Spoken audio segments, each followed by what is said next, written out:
Hi everyone and welcome to the channel. So the topic for today is components of business environment. Now business environment can be categorized as the internal environment and the external environment. And the external environment can be further categorized as micro environment and the macro environment. So first up, we have the internal environment. These are the factors within the organization that the management can control or influence. They shape the company's capabilities and strategic direction. The first one is the promoters or shareholder values. So these are the core beliefs and ethics of the people who own the company.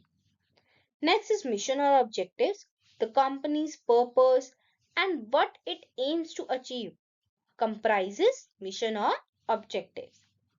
The third one is the management structure or nature, how the company is organized and the leadership style that it follows.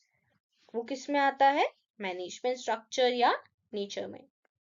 Next is internal power relationship, the dynamics of the influence and the decision making within the firm.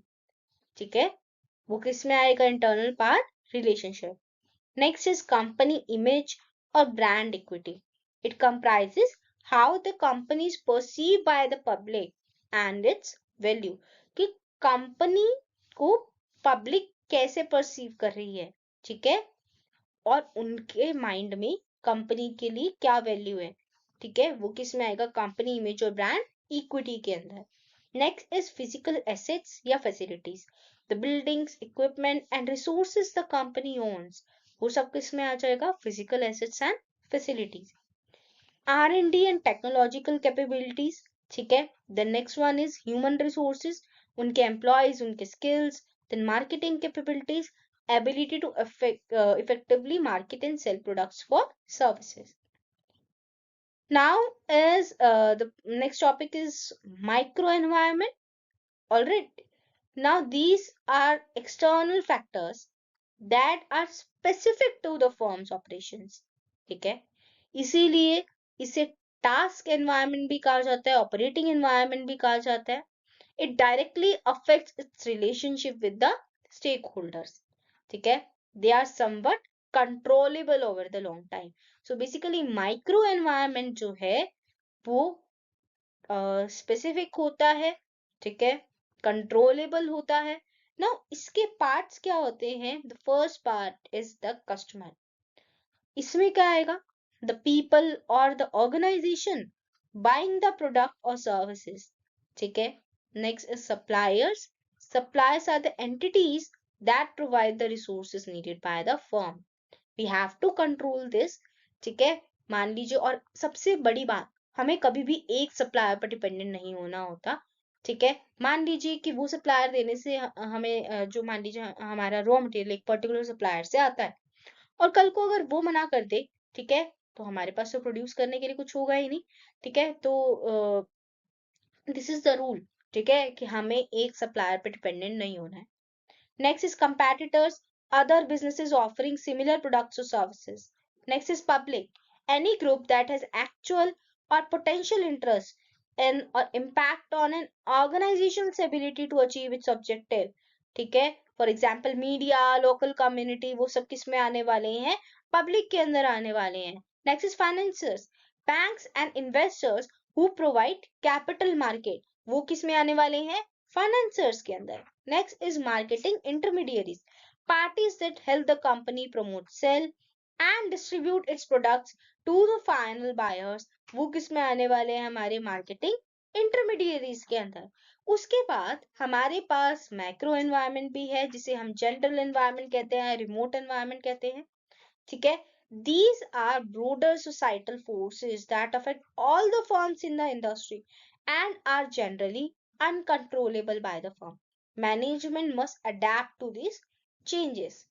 All right, let me move on to the next.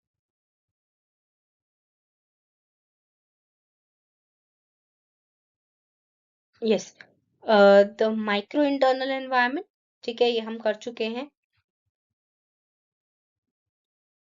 ये सारी चीजें हम कर चुके हैं। देखिए macro environment basically क्या है? broader external forces that affect an organization's operations and decision making on a global scale. These factors are largely uncontrollable. आ गया ना कि ये क्या होते हैं फैक्टर्स? अनकंट्रोलेबल होते हैं, ठीक है। Now economic environment, economic environment के अंदर basically economic conditions, economic system, ये सब कुछ आता है, ठीक है। इकोनॉमिक सिस्टम मतलब हमारी इकोनॉमी कैपिटलिस्ट है, सोशलिस्ट है, मिक्स्ड इकोनॉमी है, ठीक है। वो सब किस में आएगा? हमारे इकोनॉमिक सिस्टम के अंदर। और इकोनॉमिक कंडीशन, कंडीशन मतलब हमारे यहाँ पर जीडीपी ग्रोथ रेट क्या चल रहा है, एक्सचेंज रेट फ्लक्चुएशंस कैसी हैं, ठीक है। ऑलराइट, एक्सचेंज रेट फ्लक्चुएशंस कैसी हैं, profit, competitiveness of export, import, that next is inflation क्या है, ठीक है। इन्फ्लेशन रेट क्या है, इंटरेस्ट रेट कैसे हैं, अनएम्प्लॉयमेंट लेवल कैसा है कंट्रीज के अंदर, पर कैपिटा इनकम कैसी है, एफडीआई की पॉलिसीज कैसी है, ये सब फैक्टर्स किसमें आएंगे? हमारे इकोनॉमिक एनवायरनमेंट के अंदर, ठीक है। एग्जाम्पल में देखिए, India as an emerging market with over 1.4 billion people. India offers vast opportunities for international brands like Amazon, Walmart, and Unilever. ठीक है, these companies have increased their investment to tap into India's middle class growth and changing consumption patterns. All right. Next is political environment. Political environment में क्या आता है कि government की policies कैसी हैं, स्टेबिलिटी है या नहीं दूसरी कंट्री के अंदर, देन इंटरनेशनल रिलेशंस कैसे हैं, ठीक है। और आप देख पा रहे हैं कि यूएस और इंडिया का जो भी टैरिफ रेट की वजह से जो भी सिचुएशंस चल रही हैं, ठीक है, गवर्नमेंट की स्टेबिलिटी कैसी है, ठीक है। ट्रेड पॉलिसीज, रेगुलेशंस, उनको भी हमारे बिजनेस को अफेक्ट करती हैं। इंटरनेशनल ट्रीटीज एंड अग्रीमेंट्स, ठीक है, वो सब चीजें भी इंटरनेशनल ट्रीटीज एंड अग्रीमेंट्स में जो डब्ल्यूटीओ है, नाफ्टा है, यूरोपियन यूनियन की जो रेगुलेशंस हैं, इसके बारे में आप आगे पढ़ेंगे। टैक्सेशन पॉलिसीज कैसी हैं, ठीक है, ये तो बहुत ही ज्यादा, अगर हमें किसी कंट्री के अंदर जाना है तो हम ये टैक्सेशन पॉलिसीज को तो काफी अच्छे से देखते हैं। करप्शन लेवल्स, ठीक है, कि कहीं हम ब्यूरोक्रेटिक हर्डल्स का ही शिकार ना हो जाए, नेशनलाइजेशन रिस्क, ये सारे ही फैक्टर्स जो हैं हमारे बिजनेस को अफेक्ट करते हैं, ठीक है। नाउ जो हमारी इंडियन गवर्नमेंट है, उन्होंने एक मूवमेंट लॉन्च करा था, मेक इन इंडिया इनिशिएटिव। किस लिए करा था? कि मैन्युफैक्चरिंग को प्रमोट करे और एफडीआई को अट्रैक्ट करे। और इसी की वजह से जो कंपनीज जैसे कि एप्पल है, सैमसंग है, उन्होंने इंडिया के अंदर जो है आए और डोमेस्टिक एंड एक्सपोर्ट मार्केट्स दोनों को ही सेटिस्फाई करने के लिए उन्होंने काम करा। So next one is socio cultural environment. Socio cultural environment shape consumer behaviour, उनके प्रेफरेंसेस, उनके वर्कफोर्स डायनामिक्स, इसके अंदर demographics, cultural values and norms, religion, then social mobility and education level, consumer attitude and lifestyle, work ethics and organisation culture, सब कुछ आता है। सो socio cultural environment की हम बात करते हैं ना, तो इसके अंदर एक मैकडी का एग्जाम्पल काफी ज्यादा दिया जाता है। आई डोंट नो ये बैक क्यों नहीं हो रहा, बट इट्स ओके। मैकडी जो है जब इंडिया के अंदर आया बेसिकली, कि मैकडी देखिए बेसिकली जो उसके बर्गर्स होते हैं, अगर आप फॉरेन कंट्री के अंदर जाएंगे तो वो बेसिकली बीफ बर्गर्स होते हैं, ठीक है।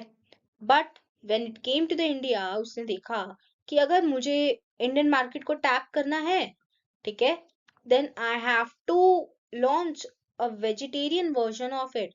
तो उन्होंने Mc aloo tikki burger launch करा, राइट, किस लिए? सोशियो इकोनॉमिक फोर्सेस की वजह से। तो हमें इनको भी स्टडी करना चाहिए। So the next one is the legal environment. Legal environment basically comprises of the laws, ठीक है, basically the laws, rules and regulations वहाँ पर इंटरनेशनल ट्रेड लॉज कैसे हैं, आईपीआर कैसे हैं, लेबर लॉज कैसे हैं, कंज्यूमर प्रोटेक्शन लॉज कैसे हैं, contract laws, environment and safety regulations, और इसके अलावा भी अगर कुछ एक लॉज है तो उनको स्टडी करना किस में आता है, लीगल एनवायरनमेंट के अंदर। Next is technological environment. Technological environment refers to the external factors related to innovation, R&D, digital transformation, and technological infrastructure that impact business. So, the सीधा एग्जांपल्स पे आ जाइए। देखिए, टेक्नोलॉजिकल एनवायरनमेंट के आप कितने सारे एग्जांपल्स जो हैं वो देख सकते हैं। यूपीआई एंड आधार, बेसिकली इसने digital payment and financial inclusion को जो है काफी अफेक्ट करा है। देन आईटी सर्विसेज एंड आउटसोर्सिंग में टीसीएस एंड इन्फोसिस का बहुत बड़ा हाथ है। देन बायजूस, ओला, जोमेटो, आप सारा कुछ ये देख रहे हैं। ठीक है, ये सारा हमारे टेक्नोलॉजिकल एनवायरनमेंट के काफी अच्छे एग्जाम्पल हैं कि किस तरीके से टेक्नोलॉजिकल एनवायरनमेंट ने इम्पैक्ट करा है इंटरनेशनल बिजनेस के अंदर। ठीक है, नेक्स्ट इज एनवायरमेंटल फैक्टर्स। कुछ एक एनवायरमेंटल फैक्टर्स भी होते हैं। ठीक है, climate, weather condition, sustainability trends, waste management, ठीक है, सीएसआर एक्टिविटीज। तो बिजनेस बेसिकली ग्रीनर ऑप्शंस को अडॉप्ट कर रहा है to meet environmental standards and customer expectations. ठीक है, सस्टेनेबिलिटी की तरफ काफी जो है मूव एक बहुत बड़ा आ रहा है।